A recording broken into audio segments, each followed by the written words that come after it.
औज़ुबिल्लाहिमिनश्शैतानिर्रजीम बिस्मिल्लाहिर्रहमानिर्रहीम। उम्मीद करता हूँ जितने दोस्त होंगे सारे खैरियत से होंगे। आज का जो हमारा लेक्चर है, जो हमारा टॉपिक है वो है फंगस डायग्नोसिस, यानी फंजाई का डायग्नोसिस किस तरह करेंगे। हमने फंजाई के बारे में जो वीडियो बनाई थी वो हमने अपलोड किया है। आप जाके सारा जो फंजाई का डिफिनीशन है, प्रॉपर्टीज़ है, सारा कुछ इसमें मौजूद है। डिस्क्रिप्शन में भी मैं इसका लिंक दूंगा और जो हमारे पास जो आई बटन है ऊपर वीडियो में, इसमें भी आपको फंजाई का जो वीडियो है वो मिलेगा। फंजाई के ऊपर हमने बात की थी। अब हम इसकी डायग्नोसिस, फंगस की डायग्नोसिस हम किस तरह करेंगे। सबसे पहले हम आते हैं स्पेसिमेन कलेक्शन पे। स्पेसिमेन किस तरह कलेक्ट करेंगे, सैंपल किस तरह लेंगे। The sample collection depend on the site where the fungus is present। इसका मतलब यह है कि सबसे पहले आप इस साइट, इस एरिया को आप देखेंगे, इससे आप सैंपल लेंगे जिसमें फंगस मौजूद है। जिस तरह अगर आप द साइट में भी, जिस तरह स्किन भी हो सकता है, अगर आप इस डायग्राम में देख ले, यहाँ पे स्किन के ऊपर हमारे पास जो फंगस है वो मौजूद है। स्क्रैपिंग के थ्रू आप इस स्किन से सैंपल ले सकते हैं। ब्लड यानी सिस्टमिक माइकोसिस, हमने इसके ऊपर भी वीडियो बनाया है। फंजाई का जो वीडियो है इसमें ये सारा कुछ मौजूद है। सी सेफ हो सकता है, इसमें हमारे पास स्पूटम हो सकता है, हेयर हो सकता है, और लास्ट में जो है वो है नेल यानी नाखून। आप सबसे पहले इस जगह को टारगेट करेंगे जिसमें हमारे पास फंगस है। फिर आप स्क्रैपिंग के थ्रू या इस तरह जो भी मेथड है, आगे जाके हम इंशाल्लाह इसको डिस्कस करेंगे। सबसे पहले आपको फोकस अपने साइट पे जहां पे फंगस मौजूद है, इससे आप सैंपल को प्रॉपर तरीके से लेंगे। फिर इसके बाद हमारे पास है पोटेशियम हाइड्रोक्साइड प्रिपरेशन। हम जो पोटेशियम हाइड्रोक्साइड जब उठा लेंगे, जो इसका जो शॉर्ट फॉर्म है वो है KOH। किस तरह आप इसको रखेंगे, किस तरह आप इसको डायग्नोस करेंगे। Specimen put in the clean glass. सबसे पहले जब हमने पिछले स्लाइड में पढ़ लिया कि हम सबसे पहले सैंपल लेंगे, हमने सैंपल लिया। फिर ये फंजाई हम पोटेशियम हाइड्रोक्साइड, जो हमारे पास एक फंजाई का जो डायग्नोसिस एक मेथड है, इसके जरिए हम इस फंजाई को डायग्नोस करते हैं। स्पेसिमेन हमने लिया, एक क्लीन ग्लास में उस सैंपल को रख लिया। फिर क्या करेंगे, सेकंड जो हमारे पास है, दिन एट 10% KOH, यानी फिर 10% आप ये पोटेशियम हाइड्रोक्साइड इसमें डालेंगे।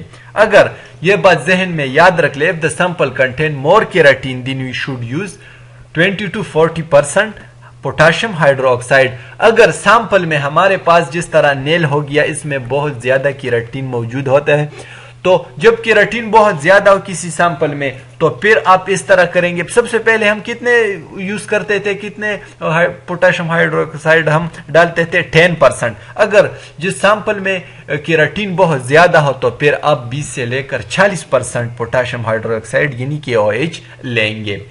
जिस तरह हमने पढ़ लिया का नेल नाखून में हमारे पास केराटिन बहुत ज्यादा है, तो इसलिए फिर आप जो पोटेशियम हाइड्रोक्साइड है फिर आप 20 से लेकर 40% लेंगे। फिर इसके बाद हमने सैंपल भी लिया, क्लीन ग्लास में रख लिया, फिर पोटेशियम हाइड्रोक्साइड है वो डाल दिया, और इसके बाद हमने थोड़ा सा हीट दिया इसको। हीट के बाद after heat should wait for 5 to 10 minute. फिर हीट के बाद हमने हीट दिया, हीट के बाद फिर आप वेट करेंगे 5 से लेकर 10 मिनट तक। इसके बाद for biopsy specimen examination should wait for overnight. वो जिस तरह, इसका मतलब यह है कि बहुत से कुछ ऐसे सैंपल भी है कि इसमें बंदा जो टेक्नोलॉजिस्ट होता है, जो टेक्नीशियन होता है, वो एक नाइट यानी एक रात तक इसके लिए वेट इंतजार करता है। अगर कोई बायोप्सी हो तो फिर आप एक जो रात है, एक रात तक आप इसको इंतजार कर सकते हैं। और इसके बाद जब हम यहाँ पे पोटेशियम हाइड्रोक्साइड की जब बात कर रहे हैं, तो फिर आप क्या करेंगे, जब 5 से 10 मिनट हो जाए फिर आप इसको माइक्रोस्कोप में रखेंगे। माइक्रोस्कोप करने के बाद आप इसको प्रॉपर तरीके से एग्जामिन करेंगे, इसका एग्जामिनेशन करेंगे। पोटेशियम हाइड्रोक्साइड इन माइक्रोस्कोप। जब हमने एक फंजाई को पोटेशियम हाइड्रोक्साइड से डायग्नोस किया, तो फिर हमारे पास माइक्रोस्कोप में ये इस तरह नजर आएगा। अगर आप डायग्राम में देख ले, ये सारे हमारे पास ये यीस्ट है और अगर आप यहाँ पे देख ले जो दागे शान थ्रेड लाइक नजर आ रहा है, ये हमारे पास है फंगस का हाई पी किया है, यीस्ट किया है। हमने पिछले स्लाइड में पढ़ लिया कि फंजाई के ऊपर हमने वीडियो बनाई है, इसका लिंक डिस्क्रिप्शन में भी मौजूद होगा और साथ में आई बटन में भी मौजूद होगा, आप जाके उसको भी पढ़ ले। आपको सब जो फंजाई है, हाई पी है, यीस्ट है, जितना भी है सारा कुछ इसके ऊपर पड़ा हुआ है, तो उधर जाके आप इसको देख ले, फिर आ जाए इस जो डायग्नोसिस है फंजाई का उसको खूबसूरत तरीके से पढ़ ले, याद कर ले, इंशाल्लाह सारा कंफ्यूजन खत्म हो जाएगा।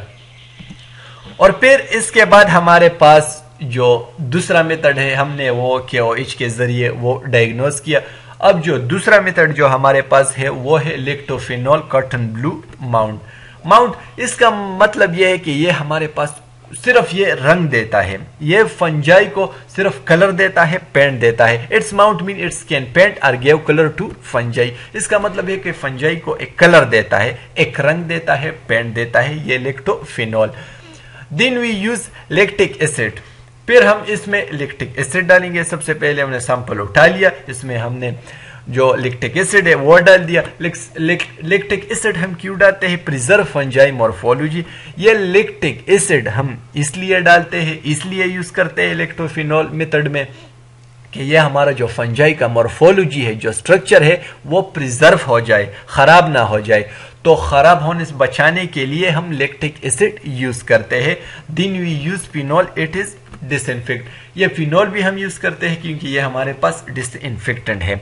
और इसके बाद then we use cotton blue stain, it's fungal elements blue.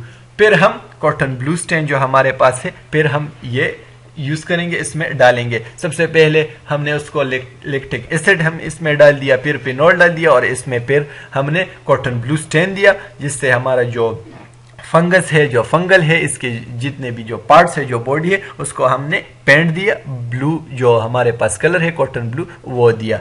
और लास्ट में हम क्या करेंगे? Glycerol prevent from drawing. Glycerol हम इसलिए उसमें डालते हैं कि हमारे पास ये जो सैंपल है, जो बैक्टीरिया है, वो ड्राई यानी खुश्क ना हो जाए। ऐसा ना हो कि इसकी खुश्क हो जाए और इसकी मॉर्फोलॉजी पे असर पड़ जाए, तो इसलिए हम ग्लाइसिरोल यूज करते हैं। लिक्टोफिनोल कॉटन ब्लू माउंट इन माइक्रोस्कोप। लिक्टोफिनोल कॉटन ब्लू जो है मेथड, जो है जो फंजाई का डायग्नोसिस का जो मेथड है, वो माइक्रोस्कोप में किस तरह नजर आएगा? अगर आप इस डायग्राम में देख ले, ये सारा कुछ ब्लू, जिस तरह कॉटन ब्लू इसका नाम भी है, और यहाँ पे आप देख सकते हैं ये जो हमारे पास फंजाई है, इसका जो कलर है वो भी ब्लू नजर आ रहा है। ये सारा कुछ हाई पी और इसका जो बॉडी है, ये सारा कुछ नजर आ रहा है। और माइक्रोस्कोप में अगर आप देख ले कोई फंजाई को, आप लिक्टोफिनोल कॉटन ब्लू के जरिए मेथड से आप इसको डायग्नोस करें, तो माइक्रोस्कोप में आपको इस तरह नजर आ जाएगा। और फिर इसके बाद हमारे पास है इंडिया इंक एंड निग्रोसिन स्टेन। ये इसमें क्या करते हैं? For demonstration of capsule. अगर आप इस डायग्राम में देख ले, हमारे पास वो माइक्रोस्कोप का एक फील्ड है। ये क्या करते हैं?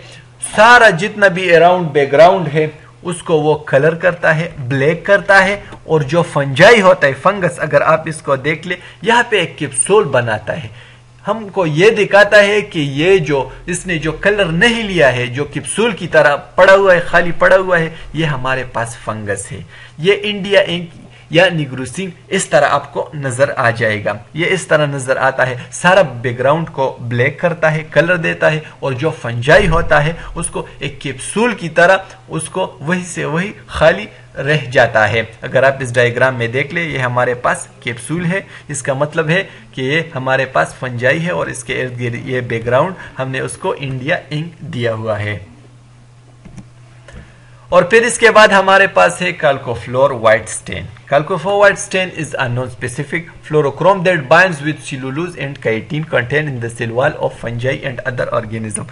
हमने फंजाई का जो वीडियो इसमें है ये पढ़ा है कि फंजाई के जो सेल वॉल है इसमें हमारे पास काइटिन मौजूद होता है। तो ये स्टेन किया करता है, जिस तरह हमने पोटाशियम हाइड्रोक्साइड स्टेन पढ़ा और इसके साथ जो कॉटन ब्लू स्टेन पढ़ा। अब हमारे पास है कैल्कोफ्लोर व्हाइट स्टेन। हर एक अलग अलग रंग देता है, अलग अलग पेंट देता है। यहाँ पे जो हमारे पास कैल्कोफ्लोर व्हाइट स्टेन है ये क्या देते हैं, जो फंजाई है, फंजाई के सेल वॉल में जो काइटिन है और जो सेलुलोज है उसको रंग देता है। किस तरह रंग दे? Specific fluorochrome white stain. अगर आप इस डायग्राम में देख ले तो फिर आपको माइक्रोस्कोप में इस तरह नजर आ जाएगा। ये येलो येलो आपको ब्राइट नजर आ रहा है, इसमें फ्लोरेसेंस बहुत ज्यादा है। तो ये कल को फ्लोर व्हाइट स्टेन हमारे पास जो फंजाई है उसके सिलवाल में काइटिन को वो रंग देता है और वो इस तरह फिर नजर आ जाता है माइक्रोस्कोप में। फंगल और parasitic organism appear fluorescent bright in green to blue. जिस तरह अगर आप ये देख ले किस तरह नजर आता है, ब्राइट ग्रीन टू ब्लू। इस तरह अगर डायग्राम देख ले थोड़ा ब्लू नजर आ रहा है, while other material is fluorescent reddish orange. और फिर जो रेडिश होता है ऑरेंज, अगर आप इसमें देख ले इस डायग्राम को तो बिल्कुल सब कुछ आपको वाज़ेह नजर आ जाएगा। ये हमारे पास हुआ कैल्को फ्लोर व्हाइट स्टेन। ये हमारे पास फंजाई डायग्नोसिस का तीसरा स्टेन हो गया। और फिर इसके बाद हम हिस्टोपैथोलॉजिकल स्टेन पे आते हैं। Histopathological stain it is very useful for fungus infection for biopsy. जब आप बायोप्सी लेते हैं, जिस तरह हमारे पास एक स्टेन हो गया पर आयोडिक एसिड शिफ्ट स्टेन, आप इसको पीरियोडिक एसिड शिफ्ट स्टेन कहते हैं और कोई फिर आयोडिक एसिड शिफ्ट स्टेन कहते हैं। फिर इसके बाद हमारे पास है गुमूरी मिथानामीन सिल्वर या जीएमएस स्टेन। और इसके बाद थर्ड नंबर पर है म्यूकरमीन या म्यूकरमाइन स्टेन। और जो फोर्थ नंबर पर है वो है मेसन फोंटाना स्टेन। और लास्ट नंबर पर जो स्टेन हिस्टोपैथोलॉजिकल के लिए जो यूज होते हैं वो है हेमाटोक्सिलिन एंड एयूसिन H&E स्टेन। ये सारे स्टेन है जो हमारे पास हिस्टोपैथोलॉजिकल स्टेन यानी बायोप्सी में यूज होते हैं। सबसे पहले हम आते हैं periodic acid shift stain. Periodic shift stain या PAS is a stain method used to detect polysaccharides such as glycogen and mucous substances such as glycoprotein, glycolipids and mucin in tissue। जो tissue जिसमें हमारे पास polysaccharide जिस तरह ग्लाइकोजीन हो गया, mucus substance like glycoprotein, जो tissue जो बायोप्सी जो सैंपल में हमारे पास ये चीजें ग्लाइकोप्रोटीन, ग्लाइकोलिपिड्स और म्यूसिन वगैरह जब प्रेजेंट हो तो फिर हम कौन सा स्टेन यूज करते हैं? Periodic acid shift stain. और ये हमारे पास इस तरह नजर आ जाएगा माइक्रोस्कोप में। अगर आप इस माइक्रोस्कोप को देख ले, गौर से देख ले, तो इसमें हमारे पास सारा कुछ वाज़ेह नजर आ रहा है। और फिर इसके बाद हमने गुमुराई मिथानामीन स्टेन या गुमुराई मिथानामाइन स्टेन। गुमुराई मिथानामाइन सिल्वर या GMS stain is use for fungi and bacteria. यह स्टेन हमारे पास बैक्टीरिया के लिए भी और फंजाई दोनों के लिए यूज हो सकता है। The fungi and bacteria are turn black. जब हम यह स्टेन देता है, इस स्टेन के जरिए हम फंजाई या बैक्टीरिया को डायग्नोस करते हैं तो फिर ये हमारे पास ब्लैक बन जाता है। अगर आप इस डायग्राम में देख ले, ये ब्लैक जो हमारे पास सर्कुलर और इसके अलावा और भी इसका शेप है, ये ब्लैक, ये हमारे पास फंजाई है या बैक्टीरिया है। ये इस तरह इसको स्टेन देता है, पेंट देता है black. While everything else in stain green white with light green. अगर आप ब्लैक के अलावा इधर उधर देख ले, इसका जो बैकग्राउंड है स्टेन ग्रीन व्हाइट है, ग्रीन भी है अगर आप देख ले, और इसका बैकग्राउंड व्हाइट भी है। बैकग्राउंड ग्रीन व्हाइट देता है और इसमें जो फंजाई होता है या जो बैक्टीरिया होता है उसको ब्लैक कलर देता है।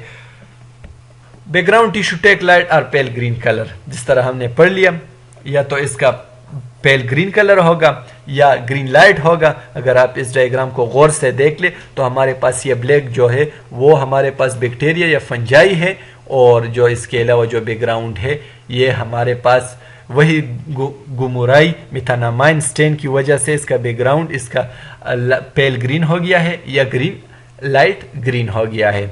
तो ये था हमारे पास Gomori methenamine stain. Thank you so much for your attention. हमने पहले स्लाइड में भी ये बात की कि हमारे पास जो फंजाई है इसके ऊपर भी हमने वीडियो बनाई है। डिस्क्रिप्शन में इसका लिंक भी मौजूद है और आई का जो बटन है इसमें भी इसका मौजूद है। आप जाके उसको खूबसूरत तरीके से पढ़ सकते हैं, बहुत ईजी है। Thank you so much for your attention.